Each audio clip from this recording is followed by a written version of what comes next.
So, and like I said, the session will be focusing on how we can help the tech age child to navigate peer pressure. Now, first of all, let me give us a context of who a tech age child is. What makes them tech age? The reason is because they have these unique characteristics that make them to grow up. I mean, those they develop those features because they grew up in a technologically saturated world. You know, while many of us were growing up, we were learning technology. These children were born into it. All those things that many of us were having difficulty navigating, they were born into it. It was so easy for them to navigate through them. So our current children, they are technology, and technology is them. Is inbuilt. Do you know that even a child who is not yet up to 1 year already is already saying hey you, hey you, hey you? Do you get that? The first language that these children are learning is technology. Why? Number one, there is constant connectivity. Internet is available unlike those years. I remember that time that if I want to check my email, I would travel from Ore. I grew up in Ore, Ondo State. I would travel from Ore, either 2 hours or 3 hours journey. I would travel to Akure, that is the capital city of Ondo State. Then I will go and book for, like, I will go and pay for at the cyber cafe. I will pay for overnight browsing just because I want to check my email. That was in our days. But these children in their own days, internet is available for them. It is everywhere you go, and you can see this. That was even the logo of one of the telecommunication network. Is everywhere you go. Then that is number one. What makes them so unique? They have constant access to the internet. Number two, there is another influence that is called social media influence. Dear parents, if you don't recognize this, I'm going to explain what I mean by this social media influence for you in the course of the teaching. Please, like I said, make sure you listen to this teaching to the end so that you can go home with something very substantial that you go and use to empower your children. Don't be in a hurry to leave this place, okay? I will be as brief as I can, but please follow up to the end of this discussion. Now, social media influence, I will talk about that later. Then there is this desire for online validation. Everybody want to show, there was one day I asked myself, I said, if I don't post on social media that I have succeeded, will it reduce my success? But there is this consciousness that you must hear what people say, what people say, what people say. And sometimes you may have succeeded, and your family member will just tell you, hey, congratulations, and that will be end. That will be the end. But if you go on social media and you say, hey, I have just done this, I have just done, you just post that post. You will see people will be saying sweet, sweet things. And as human beings, we want those sweet things. Because of what you call online validation, our children are always connected. They just want to be online. These are unique things about them that as parents we must recognize. Then the last thing I will talk about is they have this. All of these things I will talk about now make them to be vulnerable to peer pressure. You now see that a child or a teenager is unhappy just because somebody did not comment a good comment on their post on social media, just because of that. So the influence of or the peer pressure has become so complex these days because internet has got involved, social media has got involved, and also the desire of our children and teenagers for validation has made all of these things very, very complex. So what is our learning objective in tonight's session? At the end of this session, you will be able to, number one, you'll be able to recognize the different forms of peer pressure in the digital age. That's number one. Number two, you'll be able to understand the psychological and social factors that make our children to be susceptible to peer pressure. It's not something that they are doing to offend you. It's not. But it's something they can just not help. So, and if as parents we understand this, we will be on the same page with them, and then we will be in the same team with them. Rather than now fighting them, we will now be there to provide guidance. And guidance is only possible when you as a parent, you recognize and understand that there is psychology of vulnerability. Yes, there is something about them that makes them want to be on social media, that makes their peers to have so much pressure on them. There is something about them, and then there is something about the environment, the social environment, that make them vulnerable for peer pressure and peer influence. That is number two learning objective that we're going to achieve today by God's grace. Then number three, you should be able to learn practical strategies that you can use to equip these children with refusal skills. I think I wrote that in our advert note. We need to teach them how to say no and not feel bad. You know, the word can make us easily feel guilty for saying no.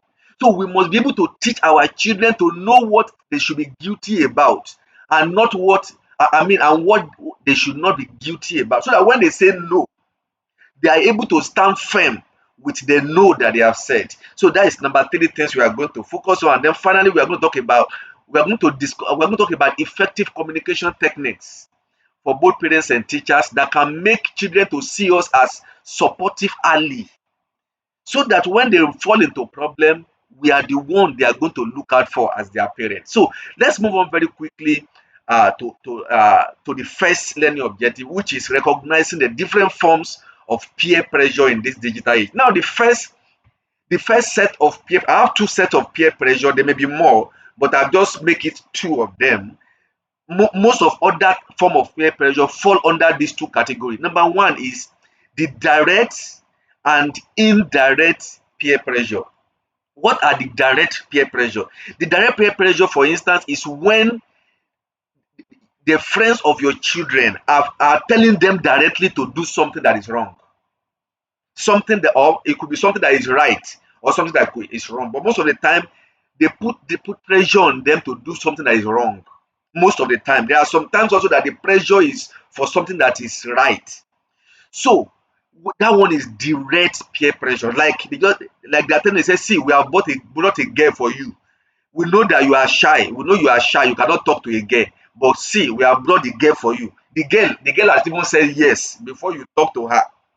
That is direct peer pressure. Or they just say, see, today, we have brought a stick of cigarette for you. You must smoke this cigarette. Or they say, oh, this alcohol, we must drink it together. Or they say, oh, this type of cloth we are wearing, you must buy the type. These are direct peer pressure. Now let's look at indirect peer pressure. The indirect one are those ones that they are not telling your child to do it, but by virtue of the presence of your child is in their midst. Your child now feel inner pressure to do what others are doing, and then your child is feeling hard for not doing what others are doing. That one is an indirect pressure. It's not coming to them directly, but the pressure is also strong on them. So under this one, we have internal pressure, we have external pressure. The internal pressure is the one they feel from within, while the external one is the one that comes from people and they're asking them to do. All of these things are things that we must equip our children about, to be able to say no to them and stand firm. And we must be able to teach them that others may do it. As for me, I will not. This is a slogan that during the course of this teaching, I want us to get used to, so that when you get back home, you tell your child, see, as far as this thing is concerned, others may do it, but I will not. For instance, if you notice these days, you discover that many young people now, the boys, they now plait their hair, they now keep a long hair. Well, even if that may not necessarily be seen in quote, but it is against our cultural, moral, and sometimes the scriptural value that many of us have held on to. So, before your child comes back to your house and start telling you that they want to play their hair, these are things that you should have identified as a parent outside in other people, and sit your children down and say, see, if you know, have you noticed that there are some boys that are doing this? Have you noticed that there are some boys that are doing this? For you, you cannot do it. Others may do it, but for you, you cannot do it. So it's always good to empower our children with this information before they have to. It becomes a reactive issue. That it is when they now start doing it, they will now start telling them, no, no, no, no. At that time, it is almost too late. So it's always good that we know about this pressure, and then we are able to guide them into it. Then the other one is the positive and negative peer pressure. These are so clear cut.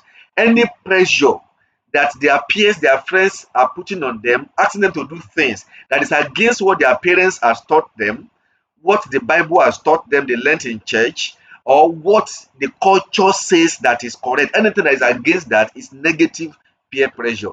Why anything that supports what the value that the parents, the teachers, the church leaders have built in them, that is the positive peer pressure.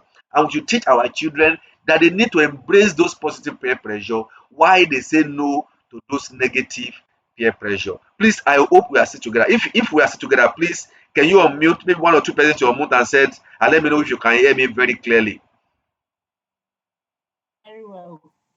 You can hear Yes, very clear. Okay, thank you so much. Thank you so much. Yes, we can mute now. So now, You. okay, thank you, sir. So I'm going to move on to I want to give us some manifestations of peer pressure in the modern age, in the tech age. What are those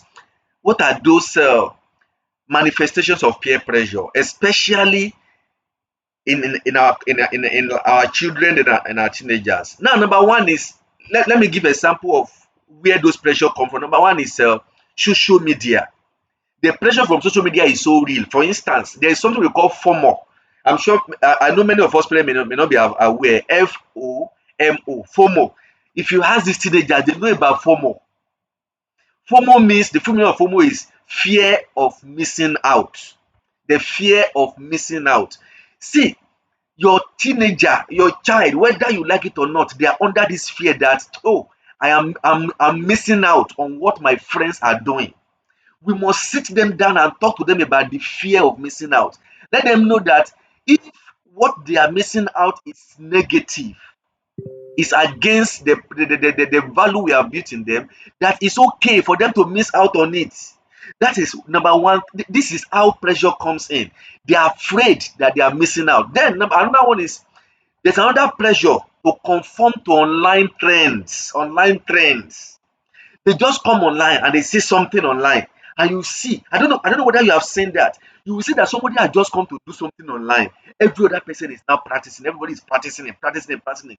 That is another pressure, social media pressure, the pressure to conform to online trends. So as parents, we must not let them know it is not every trend that you must conform to. Yes, there are some trends that are so nice that you can conform to, but we must be able to guide them, let them know that we are relevant when it comes to social media. And as much as possible, we should know about some of those trends, not all of them, but the common ones. The common ones, like for instance, if you know the names that these children call all these cigarettes, Indian hems, alcohol, cocaine, heroin, if you know the names that they call those things, they have different names they call them. These are things that in a friendly way we can engage our children, and we are going to learn a lot from them. Don't think that you as a parent, because you are their father and their mother, you know more than them. Oh.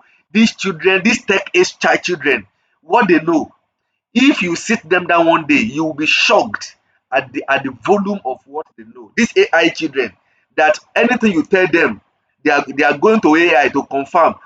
My mommy said, my daddy says, do you think she's correct? Do you think he's correct?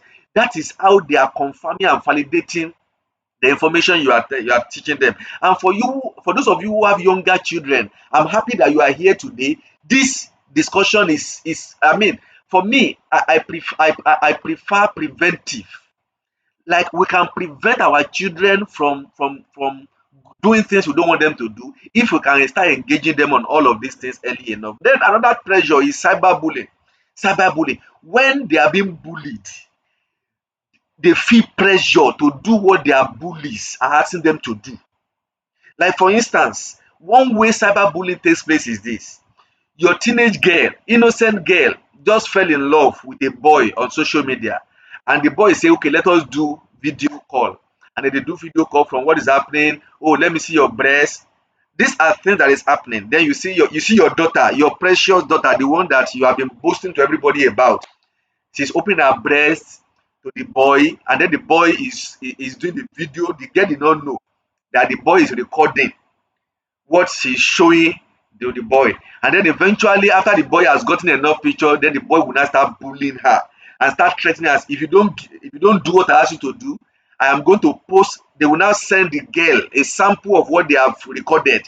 I'm going to send this to the social media. And the next thing is that your girl child, your innocent girl child, will now start misbehaving. And you as a parent, because you don't know what is going on, you will now start blaming this girl, you will now start shouting on this girl, and then you will not know what is going on in her life. Oh, dear parents, God will help us to be able to really rise up, to know what our children know, and then be able to guide them through this stage of their life. Then another pressure is the pressure to maintain a certain online image. There is a lot of social media influencers who are putting pressure on our children, a lot of them. So we must guide them against all of those social media influencers. In the next few minutes, I'm going to discuss with you some of the things, how the social media algorithm works. I'm going to teach you about that so that you can use the knowledge of the social media algorithm to be able to enlighten your teenagers, enlighten your children, so that when they go on social media, they are specific about what they are looking for. I'm going to talk to you about social media algorithm, and I'm sure with that knowledge, you will be able to have control over your children regarding what they are watching, what they are learning on social media. Once you understand the social media algorithm, which I'm going to talk about very, very soon. So, okay, sorry, let me see. Aha. Now, another pressure that comes through social media is gaming or online. There is a lot of online community, and you see your child, especially the boys, they are under pressure to spend money to buy games. There's a lot of games that people are now selling. This one can make your boy who has never been stealing before, you now see him stealing your money. So when you see your boy who has never been a thief, who has not been stealing, now begin to steal your money, rather than being very aggressive and shouting and screaming as a parent, calm down and try to find out what has made your obedient boy, your godly boy, morally upright boy, to now start start stealing. So you should look at, it's possible that your boy is playing online games that is now making him to be under pressure to get money to purchase those games online. So now sometimes there is there's a lot of online communities. Like, you'll be shocked, for those of you who are giving your children smartphone, you'll be shocked that they are on some groups that they're not supposed to be. Like, I remember there was one young man who said that he joined a group. The only thing they do on that group is to discuss pornography, to share new pornographic videos. That is the only thing they do on that WhatsApp group. And that boy, he said when he entered, he entered because he thought that he was going to be able to preach the gospel to them, for them to become born again. But he said before you know what is happening, he himself, he started enjoying the pornography. So these are some of the things that our children engage in when they go online. They have a community where they will start putting some challenges to them, risky online challenges like D or Dare, all these Dare, truth or dare games that will make them to do things they are not supposed to do. For instance, a boy and a girl can start playing game of, they will say, do you want truth or dare? Oh, truth or dare. If it's there, they will say, okay, anybody that loses will remove one top. And you see, maybe the boy loses, the boy will remove his top.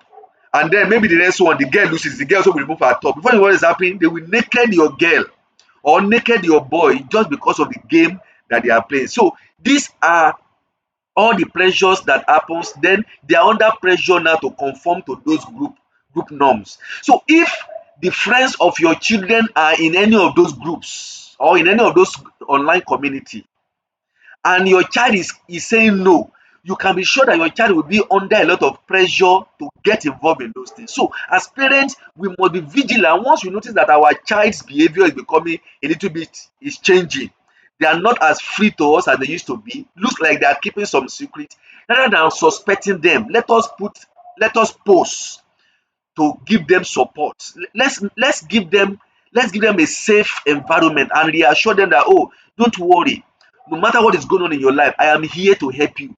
I will not judge you, I will not condemn you, I will not beat you. I just want you to open up to me. I want to be your friend. I want you to tell me everything. Let's make ourselves available as a confident ally for them, because the more you scream at them, the more you shout, the more you express surprises, the more you express frustrations, the more they will be hiding themselves from you.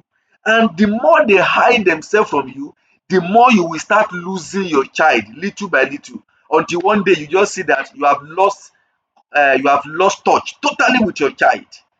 Like there was one mother, I think I've told this story, who found condom in the child's purse or bag.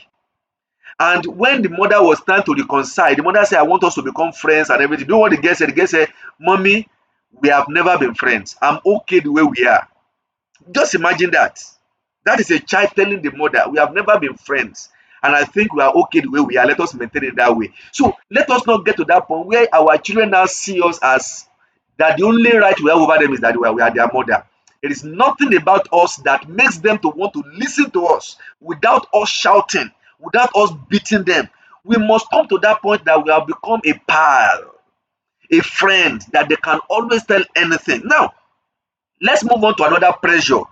I'm talking about the manifestation of these different pressures in the tech age child. Another one is academic or performance pressure. Now, the negative pressure here is usually the pressure to cheat in exams. So, as our children are growing up, let them know that it is not normal to cheat in exam. If they don't know anything, they should learn to fail with pleasure. They should learn to fail gallantly. You know, it's surprising these days that it is even we parents that are now we are the one paying money for expo, paying money for cheating, for our children to cheat in exams. So their friends will put pressure on them to cheat. We should teach them and say, no, the moment you enter exam or any exam or no talking to anybody, no cheating, let our children know all of this. Then there's also pressure to prioritize social activities over studies. You know, many of them, especially those who go to boarding school or even those who attend day school, in their school, their friends want them to play rather than study. So there is this pressure. You see that they be calling your child or the one who is always reading there, they be calling them different names. Bookworm, this, Jacko, and all of, they call them names to shame them. So let our children and teenagers know that these are the things that will be done to them. Okay. So these are the things that will be done to them so that when that pressure come, they will be able to stand firm and say no. Then another pressure is the pressure to achieve unrealistic academic goals. There may be some of their friends who may be reading under the influence of drugs, and then they are putting pressure on your own child to also do with them. So as much as possible, like I always tell my dear wife that, see, we should never bring up our children with a spirit of competition, because the moment our children start competing with their mates, they will be under unnecessary pressure. And please parents, stop comparing your children with other people's children. Stop comparing your children among themselves. Each child is unique. Each child has his own peculiarities, positive and negative things, advantages and disadvantages. Let us help them to celebrate those advantages, and then for the disadvantages, let's see how we can help them individually. Don't say you cannot behave like Junior, your brother. The moment you start comparing your child with another child, you are limiting that child and you are putting unnecessary pressure on that child. So these are some of the manifestation of pressure on the tech age child. Then the other one is pressure to get involved in risky behaviors, to use substance, to influence, and all of these things happens through all these online games they play, truth or dare games, and many other games that they play that will put them under pressure to do some risky behaviors. So we should sensitize them. Then another pressure is pressure that is influenced by their body image, the way they look. They go on social media and somebody is telling them that if you are big, and they start body shaming them. They start body shaming them. All of those things can put pressure on them. You now see your child who normally eat very well is no longer eating well again. Why? Because somebody on social media has told her that it's because of the food she's eating. That is why she's fat like that. And you now see your child will now start rejecting food. Or the one who is very slim before is now doing overeating because he wants to become plumpy and all of that. So self-esteem is another when their self-esteem is low, it can put those pressure on them. So please, I want to confirm again whether you can still hear me. Please, am I still audible? Yes, sir. Yes. Yes, Okay, sir. yeah, thank you very much. I want to move to the next section now, where I'm going to talk about some of the things that make our young people to be vulnerable to peer influence, peer pressure. What are those things? And as parents, we need to understand this so that we can be able to help them. Rather than fight them, help them. Don't fight your child. Don't ever come to a point in your life that you and your child will be fighting. Always make sure you are on the same level, the same team with them. Otherwise, Satan will take advantage of you, of both of you. The moment Satan notices that you are not happy with your child is not happy with you, Satan becomes your referee. That means you and your child are now playing sport, playing game. Then Satan is the referee. And you imagine a game where Satan is the referee, what will happen? Both of you will be scoring goals for the devil, scoring goal for Satan. So always make sure, and in my previous teaching I always say that if you discipline your child, and instead of your child to come and meet you and say, mommy, daddy, I'm sorry, I will not do that again, your child is rather keeping malice with you, or even wanting to leave the house, is getting further away from you. Please, dear father, dear mother, run after that child before Satan take over. It is not wrong for father and mother to tell college and say, I'm sorry, I know you are not happy. It is not wrong. The most important thing is that your child should remain be with you at every time T. There should not be any time that you will fall out of line with your child. Otherwise, Satan is not sleeping. He is not resting. Why you think that he's going to come back? He's going to come back. Satan is working on that child. Satan is already creating an alternative pathway that that child will keep getting further and further away from you. Please let us not give room for the devil. And I pray God will give us the grace as parents. We will not fail on this our children in Jesus' name. So now I will first look at the developmental factors that makes children and teenagers especially to be vulnerable to peer pressure. I'm a medical doctor. I'm going to talk a little bit of medicine, but I will simplify it to make sure that you understand. Now, in teenagers, and as children begin to grow up, there is a part of their brain we call the prefrontal cortex, the front of the brain. The front of the brain. That part of the brain is the part that is involved in decision making, that helps us with the way we take our decisions. That is the part of the brain that helps us to control our impulse. When our body wants to do something, that is the part of the brain that helps us to say, okay, no. That is the part of the brain that helps us to think about consequences. That is the part of the brain that helps us to say, oh, this thing can be done tomorrow. I shouldn't do this thing today. This thing can wait. These are the things that help us to think about future. But in our teenagers, in our children, that part of their brain is not fully developed. It's still developing. That is why you now see them, they make decisions based on impulse. It's not that they want to make those decisions based on impulse, but because they don't have the capacity they don't have the capacity to make to take a decision that is not impulsive. So it is not their fault. So dear parents, please understand this. So that whenever that is happening, you sit them down and listen to them. At that point, become their prefrontal cortex. Become the front part of their brain, and now be the one to guide them. And when you want to guide them, don't go fire for fire. Don't start saying, I said, no, I am your father. You must not do what I said. No, when you do like that, the obedient one will say, okay, sir. But what they will do is still in their mind. Just like the story of a boy. I always tell that story too. The mother said, sit down there. The boy said, mommy, I want to stand up. The mother said, I said, sit down. The boy said, mommy, I said, I want to stand up. So the mother now went to him and forced him to sit down. You know what the boy said? The boy said, mommy, even though I am sitting down, in my heart, I am standing up. Don't get your children to that point whereby they only say yes, sir, because you are their father. But what they will do is in their mind. Rather, let there be an open communication forum. And so, okay, let's discuss it. Then you now help them to think about consequences. You now start helping them to think about the future. At the end of the day, you will not be the one who will decide for them. You have now presented the things they are not thinking about, because the part of their brain that does that thinking is not fully developed. You are now helping them to do the thinking. Then you help them to analyze their decision. You will still throw it to them and say, okay, based on what I've discussed with you, what do you think you want to do? Let the decision now come from them.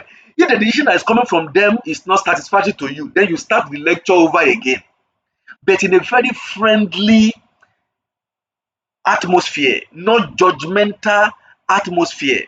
Be a parent who listen without judging. I hope we are getting this. So because their prefrontal cortex is not well developed, they they are prone to risk-taking behaviors because they don't even know it's risky, and then they start seeking for approval from their peers. Now, anything their peers, their friends tell them to do is what they now do. Why? Because that is what they can hear. So now be the voice that will guide them instead of their friends and peers. So let me move very quickly because of time.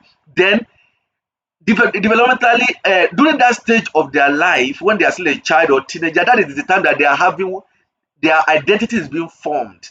They are trying to figure out who exactly they are, and that will make them to be more prone to external influences. So if somebody say you are stupid, they will now say, okay, am I really stupid? Am I really stupid? Because they don't know who they are. They are still discovering who they are. That is why as parents, this stage of their life is a stage that you must be very careful what comes out of your mouth to them because they are forming their identity. It is the period of their life that you must be very careful how you treat your wife. You must be very careful how you respond or treat your husband because that is the period that your children are learning to form their own identity. Don't raise a damaged boy. Don't raise a damaged girl. When you see a boy beating a girl, the boy learnt it from the house. Like just today in the clinic, an event happened. A very sad event. Now there's this child. This boy is just 6 years old, and he was doing something in the clinic, and the mother was saying, "Stop doing that." The mother was saying, "No, don't do that again." When the mother was talking, do you know what the boy said? The boy say, "See, if you don't stop shouting at me when we are going in the car, I will stop the car and throw you out of the car." That is what a 6-year-old boy was telling the mother. So I now pause. I now asked the mother, I said, as the father of this boy, ever say something like that to you? He said, yes, that the father normally say that all the time whenever they are in the car, that he will park the car and throw her out of the car. Did you just see that?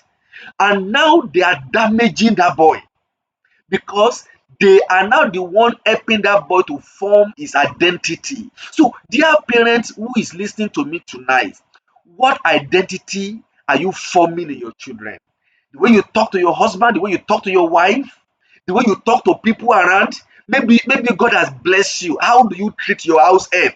How do you treat those the domestic staff that work for you or work with you? How do you treat your subordinates in the office? Your children are watching those things and they are forming their identity. So I thought that is a bit digression, but the same way, whatever your children hear from external influences, those are the things that is helping them to build their identity. So you must be very careful what they get exposed to. I hope I'm not offending you, dear parents. I hope I'm not offending you. Now, the other factor is psychological factors. This feeling like I want to be, I want, they want to feel belong. They want to feel belong. They just want to be a part of a group. So these are things that happens whenever you see your child trying to belong to a group. Rather than discourage them, guide them, provide guidance for them, let them be part of it. It's okay to be part of a group. Your role as a parent in their life is not to stop them from being part of a group, but rather to guide them into the right group to belong to. They have to belong to a group. You cannot continue to isolate your children. You must let them belong to a group if they want to belong to a group. Then another one is the fear of rejection. Fear of rejection. And this is the main reason why they want to conform, because they don't want to be left out. They don't want to be, because of fear of missing out. They don't want to be the odd person. They just want to conform. They want to do what every other person is doing so that they can enjoy the company of everybody. So these are things we must teach our children about and let them know that yes, sometimes it is okay to be alone if there is nobody else to do the correct thing with you. So we'll teach them about it. Then their self-esteem. So children who have low self-esteem, they are vulnerable. So all of these are developmental factors that we look at. And whether your child will have low self-esteem or normal self-esteem depends on you, the parents. How do you treat your children? When they make small mistakes, do you scream the whole building down? How do you treat their mistakes? The way we treat our children mistake is what determines whether they're going to have good self-esteem or low self-esteem. If you treat your child as someone who can never do well in life, they will grow up like that because that is the identity that you are forming in them. So let us do it well and God will help us in Jesus' name. So Let me quickly go into this. The social factors that may make your child to be vulnerable to peer influence. So at this point, I'm going to talk about social media algorithms. Maybe this will also help some content creators here. There is something called social media algorithms. Now, how can you leverage on social media algorithm to be able to create what we call an echo chambers? There is something called echo chambers. For instance, if you find yourself in a very large hall and then you are alone in that hall and you scream, John, what do you hear? The wall will echo back your name. You will hear John again. So the same thing happens. Something like that happens when it comes to social media algorithm. It is called echo chambers. Echo chambers is what the social media creator or either WhatsApp, no, usually Facebook, Twitter, Instagram, TikTok, they use echo chambers to make sure that the things that they notice you have interest in, that is the thing they will making you to watch. They will be exposing you to that information every now and then. How does that happen? For instance, if your child go on social media and they watch one video of a girl, maybe it's a boy, of a girl who is showing her breast and is doing her breast like this, or dancing with her bum bum all around, do you know what happens? There is an echo chamber that will now be created for that your child's mobile device, such that anytime your child comes on Facebook or comes on Instagram or comes on TikTok, the algorithm will now bring more of that type of content for your child to see. So the more, I mean, that is how this thing works. If you go on Facebook today and you say the only person I want to be listening to is Dr. John S. Balogun, do you know that anytime you go on Facebook, the algorithm will bring you video or content of Dr. John S. Balogun? But if you go there and then you say it is those abnormal content you want to be reading, that is what the echo chambers will be bombarding you with.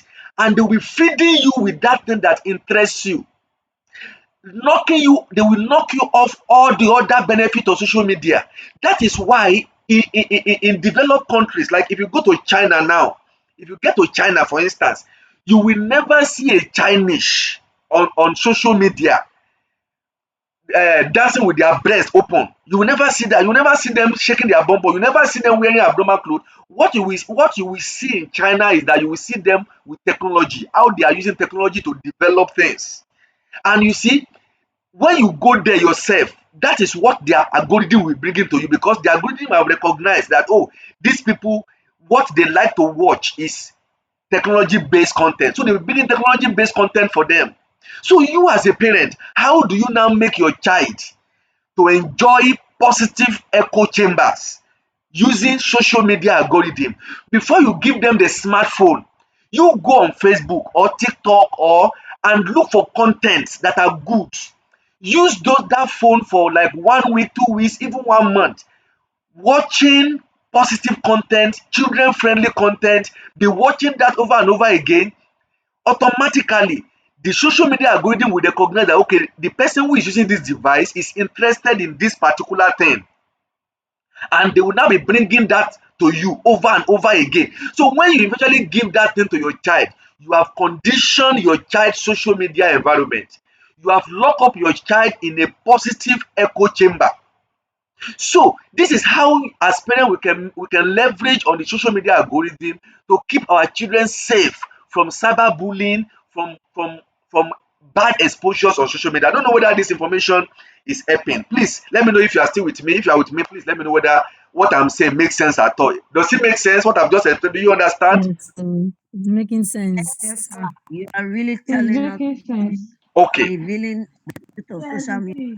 Okay, so thank you very much. So I'm happy that you understand the concept of creating an echo chambers for your child on social media, leveraging the social media algorithm, so that when they pick up that their phone, and many of you will see, if you go on YouTube, you will realize that the type of video you have been watching, that is the type that YouTube will now bring for you. If you have been listening to a particular message, you will see YouTube will be bringing more of that message to you, more of that messages to you, so that you can listen more and more. So those are, like for instance, if I go on Facebook, there are some specific videos I listen to. I listen to video like Apostle Joshua Seman. So those are I know once I open my video, my Facebook, I know those are the things I'm going to be listening to. I'll be listening to I think this woman, this first bank woman, is it Awusika or something? Because I like what she talk about regarding family, finances, and all of that. So and some very specific servants of God. I'll just go there and listen to them. And those are the things that Facebook kept bringing to me. There was a time that I think it's been some years ago. I went on Facebook and then I landed on those people that normally shake their bum bum up and down. And by the following day, I noticed that I went on Facebook. I was seeing more of bum bums everywhere, both black and red and yellow and everything. And I said, "Oh no, no, no! I have to change this echo chamber. I have to control what comes to me, so that I don't have to put myself under temptation. I don't have to struggle to overcome temptation. There are things that we can teach our children. They don't have to overcome temptation. They can avoid temptation altogether. They don't have to struggle and say, "Oh, I want to give me the grace to overcome temptation." Rather, we can make them not to even be exposed to temptation at all. So that is social media. I'm talking about the social factor now. I've talked about social media algorithms. Now, the second social factor I'm going to talk about is what I call shifting dynamics, parental influence versus peer influence. No, we need to understand this, and this thing is normal. When these children are still younger, you as a mother, you as a father, you have the greatest influence on them. But the moment they start making friends and they start growing, it is normal for your influence. There will be a shift in who becomes more influential over your child. So at that point, the voice of their friends become louder. Why? Because they tend to spend more time with their friends than they spend with us. For instance, 8 a.m. in the morning, you eject them out of the house and you put them in the school with their friends. And then you go back by 3 o'clock, 4 o'clock to pick them and bring them back home. And when they come back home, you are busy cooking food, preparing things, doing things. At the end of the day, the only contact you have with them is maybe 2 or 3 hours. And everybody go to bed. Then you wake up in the morning, do morning devotion. That is the last contact. Then the cycle repeats itself. So they tend to spend more time with their peers, their friends, than they spend with us, their parents. So it is normal for that shift in influence. So don't see it as abnormal. It's a normal phenomenon. Every child will experience, every parent will experience it. So how do you leverage that? I always say this in almost all my meetings, and I'm going to say it again. Whenever you notice that the friends of your children are now having more influence on your children than you, don't fight it. Rather be strategic. And what is the strategy? The strategy is that you should now develop yourself to make friends with your friends, I mean your children's friends. Make friends with your children's friends and become an influence over your children's friend. The moment you can become an influence over your children's friend, do you know what happens? You automatically become influential over your own child. So that is as basic as that. It may be difficult, rather maybe you see them with a friend you don't like. Don't express displeasure. Don't say no, you must not work with you must not be a friend with that boy. Rather, start asking, oh God, how can I be a friend to this boy that I don't want my son or my daughter to work with. So start working on how you be a friend to that boy or to that girl. The moment you become a friend to that boy, to that girl, you will notice that your child will now become closer to you.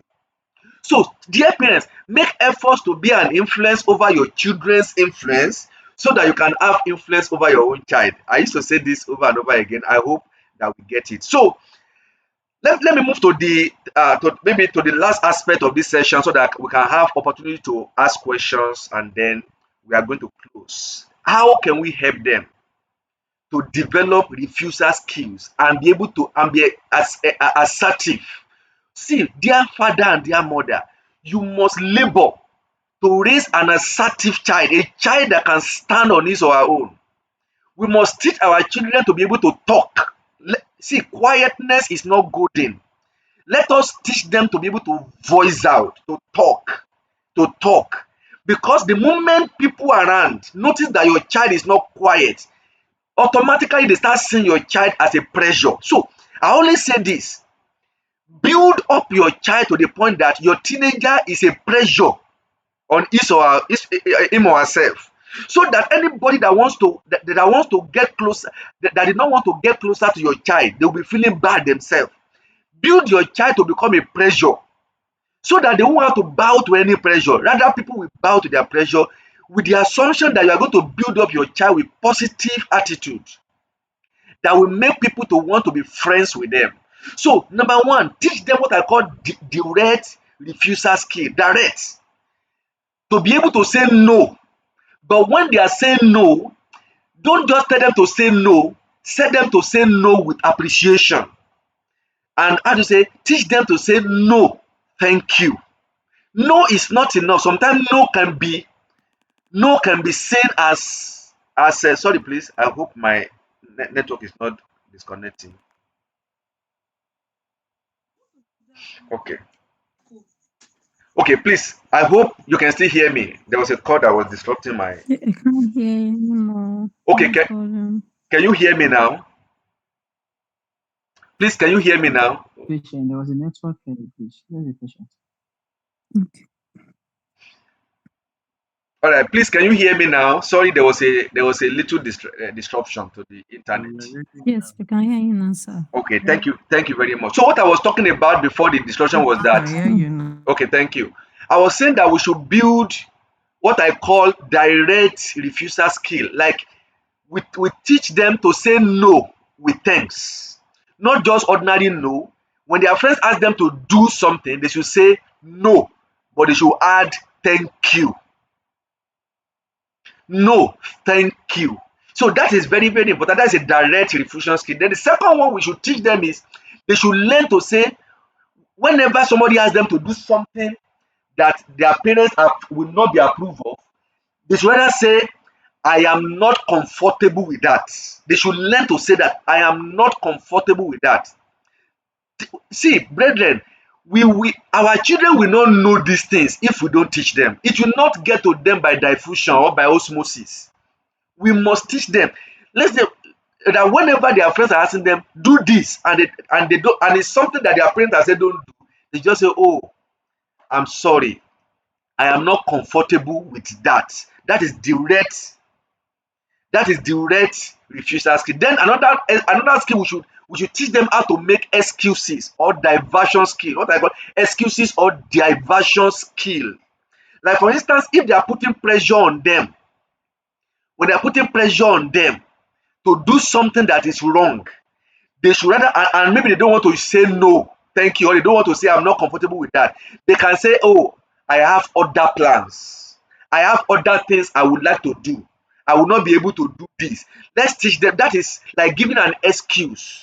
Or they can say, let us do something instead. For instance, if their friends is asking them to go and play football, and they don't want to play football, just like an example, they can say, okay, rather than play football, why not let us use this to play academic games?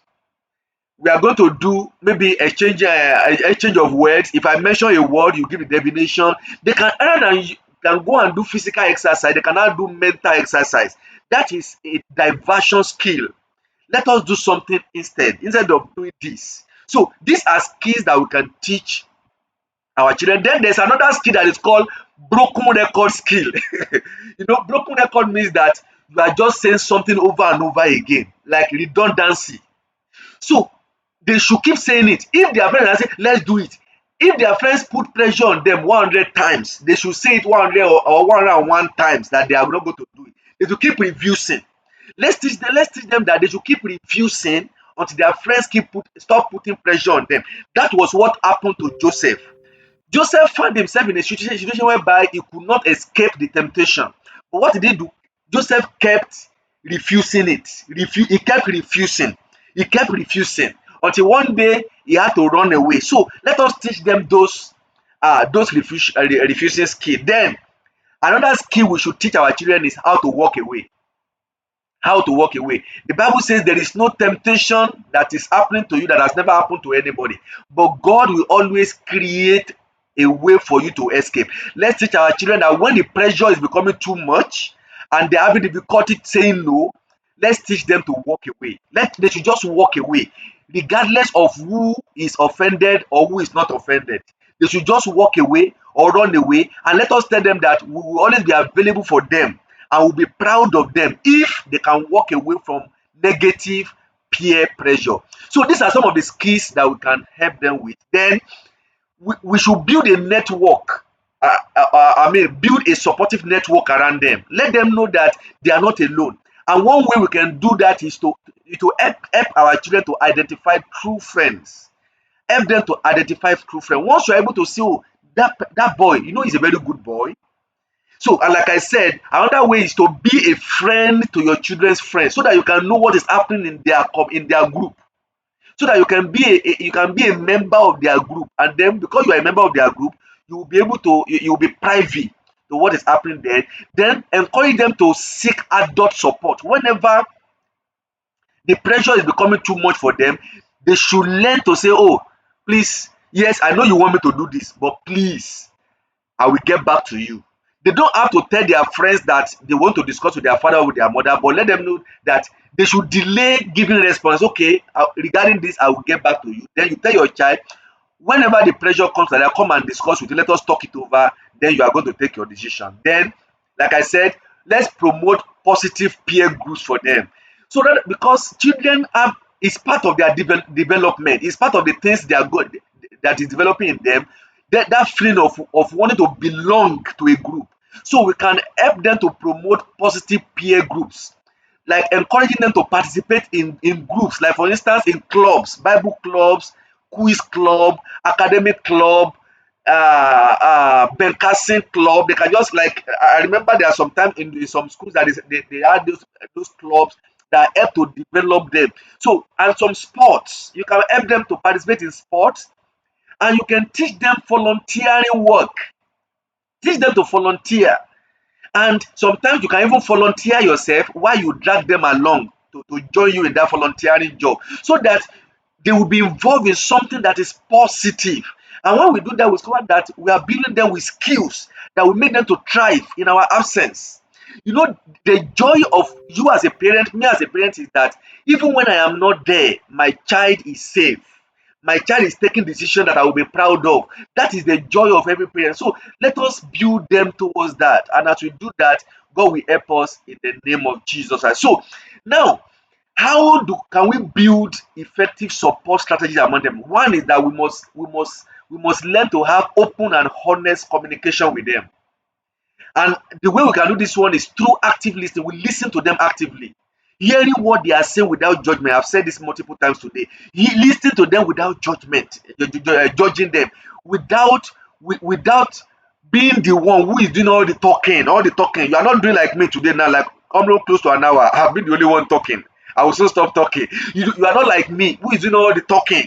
You allow them to do most of the talking so that they can empty themselves to you. And when they eventually empty themselves too, you should validate their feelings. That thing that they are feeling, that thing that is heavy on their heart, let them know, oh, I understand. I understand this can be very tough. I understand that what your friends are asking you to do is a very tough decision for you to, but that is why I'm here for you. Then I've talked about asking open-ended questions. Like for instance, if you want to know what is happening in the day of your child, don't just say, how was school today? The response will be fine, ma. But you can ask them, oh, what is one fascinating thing that happened to you in school today? Tell me about what happened in the school today. Do you understand? Tell me. You have asked an open-ended question, or you can say, did anything bad happen today in school? You will see they will start and if they are talking a lot, and then they are talking, you're able to pick one or two things that you can use to provide guidance for them. Then, like I said, create a safe space. Let them be sure that they are going to be safe with you. Remember the story of that prodigal son. Hey, that prodigal son has messed up. He messed up big time. He collected his father's money and used and spent the money on harlots. This was a boy that was brought up by a godly father. But when that boy was messing up, he eventually found himself in trouble. One day, he came to realization. You know what he said? He said, I will arise. And what will I do? I will go to my father and I will say, Father, I have sinned against heaven and against you. I am not worthy to be called your son. But please, I just want to be under your influence. Let me be one of your servants. Let's build confidence in our children to the point that even when they make mistakes, when they mess up, let them know that, oh, once I get to my father will understand. My mother will understand. One thing I know about my parents is that, yes, they will not be happy, but they will help me back on my feet. You should be a safe haven for your children. Don't just be proud of them when they are making you proud. Please stand by them when they are embarrassing you also. If everybody is pointing accusing finger to your children, be the last person to point accusing finger to them. Be very quick to run towards them. Look at what happened when that boy eventually came to the house. The father ran towards him and embraced him. The boy was expecting judgment. He was expecting scolding. He was expecting criticism. But what did he get? The father replaced all of those with love. Love. This is an example, the role model that we as parents should follow. Create a safe space for your children to feel free to discuss their struggles with you. Then check on them regularly. And the way you check on them is through informal conversation about how their day is going, about their online activities. You don't say, "What are you watching there?" No. Oh, you can ask them, "Oh, looks like there is something so interesting about what you are watching. Can you tell me about it? Can we discuss it?" Like, you show yourself as if you are having interest. Because the moment you start saying, "What are you watching? Let me see, let me see, let me see," they will start hiding from you. I don't think that is what you want to achieve, but be very tactical about it. Oh, something is so interesting. Then check in on their friends and see how they are coping with their friend. Then you should teach them about what I call digital citizenship. Teach them about how they can be a responsible citizen of social media. Do you understand? They should be a responsible because the social media is what we call metaverse. The world we are is what we call universe. The social media is called metaverse. Do you understand? So your children are not just citizens of this universe, they are also citizen of the metaverse. So you should teach them how to be a responsible metaverse citizen. Do you understand? You can also do some privacy settings on their phone to be able to restrict what they have access to and all of that. Then you can also talk about screen time. Like you can have a rule and say, okay, the only time we can have access to screen in this house is from this hour to this hour. Once it's so time, everybody goes to sleep. No television, no smartphone, no tablet, no computer. Everybody goes to sleep. So you can do that. Then consistency is key. You need to be consistent about making sure that they do what you want them to do. So these are important things that we must teach our children. Please, as I conclude today, lead by example. Dear parents, lead by example. Please, I want you all to unmute and let's make a noise and shout, "Dear parents, lead by example." Can we go? One, two, go. Dear Dear parents, parents, Dear lead parents, by lead example. by Dear parents, lead Deep by by example. Lead by example. example. Model the type of behavior you want them to imbibe, to cultivate. Lead by example. If you don't want them to be watching abnormal videos on YouTube, on Facebook, on TikTok, don't be found there. Don't do the same thing. Don't do what you don't want them to do. All right? And then that is one aspect. Then let your children learn assertiveness through you. Let them watch you say no to your own peer pressure. I'm sure you will remember now, many of us parents, we are also under a lot of peer pressure. Hey, everybody is doing it. Everybody is doing it. We have to do it. I remember when I graduated from medical school and I was being inducted as a medical doctor. Do you know that I put pressure on my parents until they bought me a suit for my induction. They told me there is no money, and then I should manage the old suit that I have. Then I started saying, all my friends, I'm a doctor. All my friends are going to do this. I even told them, I said, everybody is going to cook. Because they were telling me that there's no money to do the cooking. I said, everybody is going to cook. And the pressure got to them. My father had to look for money from everywhere and then to do the cooking. We enjoy the food, but they had to pay debt and all of that. So you will see sometimes they will bring clothes to you. They say, hey, everybody is doing this clothes to Aswebi. Let your children watch you. Stand firm and say no to pressure that is coming from your own friends also. Let them watch how you say no to those your own peer influence, peer pressure, and you will see that they are learning from you. Then, one very important skill we should teach our children with how is admitting mistakes. When they make mistake, let them watch us apologize. Oh, son, daughter, I didn't do well in the way I responded to you. I'm so sorry. Let them learn I am sorry from you. Many children cannot say I'm sorry because they've never heard their parents say I'm sorry. So let us teach our children all of these things. So in summary, I've talked about quite a lot of things today, but let me just say this as a key takeaway. We must communicate with our children in advance. We must be proactive about it.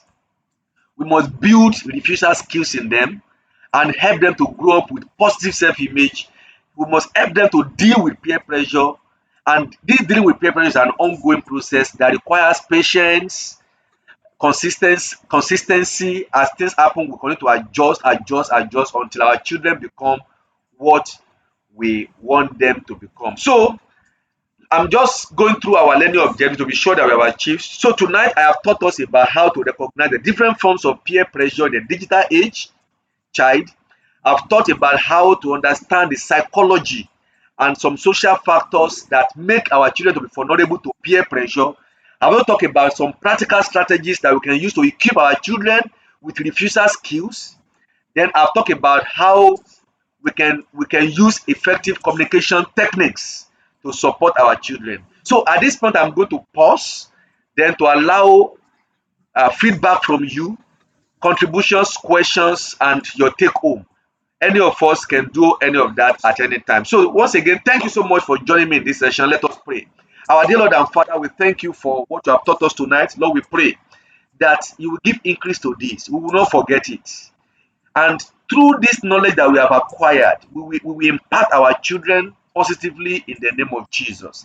Thank you, Father. As we go into the interactive session, question and answer, Lord, please be with us. Give us wisdom and help us to understand further. In Jesus' mighty name, we have prayed. Amen and amen.